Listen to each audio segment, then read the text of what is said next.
Mayor छ अब चौतर्फी घेरामा पर्नुहुन्छ होला, सचेत हुनु होला। यो सतीले सरापेको देश हो, राम्रो काम गर्छु भन्न गाह्रो छ। यहाँ 49 सालदेखि काठमाडौँ महानगरपालिका बनाउँछु भनेर निर्वाचित भएर आएका थुप्रै जनप्रतिनिधिहरूले जमर्को नगरेका होइनन्।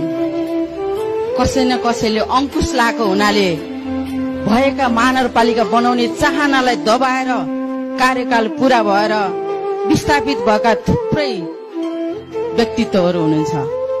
हामीले इतिहासको पाना पल्टायौं भने कतै तपाईलाई पनि त्यही पानामा थन्काइदिने हुन् कि भन्ने मलाई त्रास लाग्छ।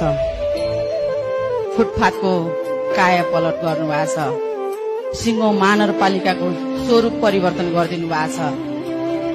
आम असल आँखा र असल मन भएका मान्छेले तपाईका तारिफ गरेका छन् होला। व्यक्तिगत रूपमा काम गर्ने सवालमा व्यक्ति विशेषलाई कहीँ न कहीँ आघात पर्यो होला। कहिले लोभले, कहिले लाभले आफ्ना अभिष्ट कुराहरू पूरा गरिरहेका मान्छेले पूरा गर्न नपाउँदा विरोध गर्नु स्वाभाविक हो। तर समग्रमा आम